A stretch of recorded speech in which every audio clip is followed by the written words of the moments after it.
Bus antar kota sore itu melaju perlahan di tengah hiruk-pikuk jalanan Jakarta. Di dalamnya, udara terasa berat, penumpang diam dalam dunianya masing-masing. Di sudut belakang, seorang kakek tua dengan baju lusuh tertidur di atas kopernya. Tubuhnya ringkih, wajahnya letih. Sesekali kepalanya terangguk, terombang-ambing mengikuti getaran bus. Tak lama, seorang wanita karir berpakaian rapi naik ke dalam bus. Ia membawa tas jinjing dan map berisi dokumen. Matanya menyapu sekeliling, mencari tempat duduk, namun seluruh bangku penuh. Ia berdiri, berpegangan pada besi atas, tepat di sebelah kakek yang tertidur. Wanita itu menatap Iba. Dengan ragu, ia menggoyangkan koper tua itu. "Maaf, Kek," ucapnya pelan. Kakek itu terbangun perlahan. Matanya berkedip-kedip, berusaha memahami sekelilingnya. Ia tersenyum kecil, meski wajahnya tampak kelelahan. Penumpang lain hanya melirik sekilas lalu kembali sibuk dengan ponsel masing-masing. Dari deretan kursi tengah, seorang pemuda sederhana, mengenakan kaos polos dan celana jeans kusam, menutup bukunya. Ia memperhatikan semua itu, menghela napas kecil, lalu berdiri. "Silakan, Bu. Duduklah di sini," katanya ramah, menawarkan kursinya. Wanita itu sedikit kaget. "Ah, tidak perlu, Dick. Saya kuat berdiri." "Tidak apa-apa. Saya juga kuat duduk di bawah," jawab si pemuda sambil tersenyum. Wanita itu akhirnya mengangguk, mengucapkan terima kasih, lalu duduk. Si pemuda kemudian bersila di lantai bus, tepat di sebelah koper si kakek. Ia meletakkan bukunya di pangkuan dan melanjutkan membaca, seolah tak terjadi apa-apa. Kakek tua itu menatap pemuda tersebut. Senyum hangat mengembang di wajah keriputnya. Ia menepuk perlahan pundak si pemuda. "Anak muda," gumamnya lirih. "Jarang ada orang sepertimu sekarang."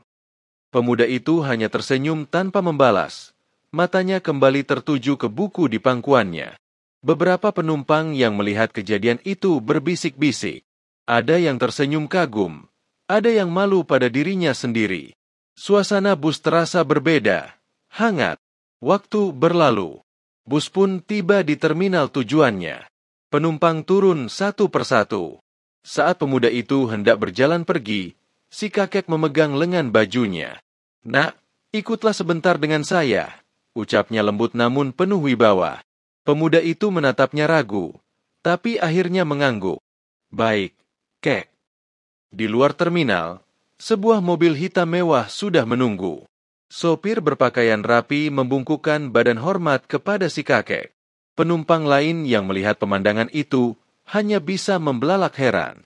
Pemuda itu semakin bingung. "Kek ini." Kakek itu tersenyum penuh misteri. "Nanti kau akan tahu." Beberapa waktu kemudian, mereka tiba di depan gedung pencakar langit megah bertuliskan Satria Corporation. Gedung itu, salah satu perusahaan terbesar di Jakarta, milik keluarga yang sangat kaya dan berpengaruh. Di ruang pertemuan berpanel kayu mahal, si kakek membuka percakapan. "Namaku Satria Wijaya," katanya sambil tersenyum. "Mungkin kau pernah dengar." Pemuda itu tercekat. Nama itu terlalu sering disebut di berita bisnis, terlalu besar untuk orang biasa seperti dirinya. "Tapi kenapa saya, Kek?" tanya si pemuda gugup. "Karena dunia butuh orang berhati tulus, bukan hanya orang pandai," jawab kakek itu sambil menatapnya dalam-dalam. "Kau mengajarkan satu hal sederhana hari ini, menghormati sesama manusia tanpa memandang siapa mereka." Sang kakek menyerahkan sebuah map tebal berisi surat keputusan. "Aku ingin kau membantuku. Dan kelak, mungkin kau yang meneruskan semua ini." Hari itu, hidup si pemuda berubah. Ia menjadi salah satu pemimpin muda yang paling dihormati, dikenang bukan karena hartanya, tapi karena hatinya yang tulus. Sebab seringkali, pintu-pintu rezeki terbesar tidak datang lewat usaha keras semata, tapi melalui kebaikan kecil yang dilakukan tanpa pamrih, bahkan di dalam bus yang pengap, di hari yang biasa. Bertahun-tahun telah berlalu. Pemuda sederhana itu kini telah menjadi sosok yang disegani di dunia bisnis. Namanya harum, bukan hanya karena kesuksesan finansial, tetapi karena kejujuran, ketulusan, dan keberanian berbuat baik di saat dunia mulai melupakannya. Suatu sore, ia duduk di taman kecil di belakang rumahnya. Angin lembut meniupkan aroma bunga melati. Di sekelilingnya, anak-anaknya duduk melingkar, mendengarkan dengan penuh antusias.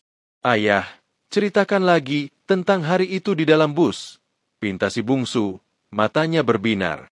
Ia tersenyum, menatap langit yang perlahan berwarna jingga. "Dulu," katanya pelan, "ayah hanyalah seorang pemuda biasa.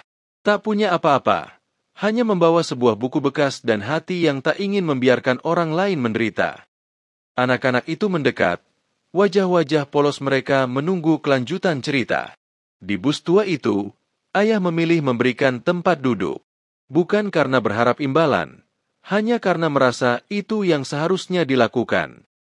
Suara ayah mereka bergetar, mengenang saat-saat itu. Dan ternyata, lanjutnya, kebaikan kecil itu membuka pintu yang tak pernah ayah bayangkan. Kebaikan kecil yang mengubah segalanya. Ia menatap anak-anaknya dalam-dalam. "Ingatlah, nak," ucapnya. Suaranya mengalun seperti doa.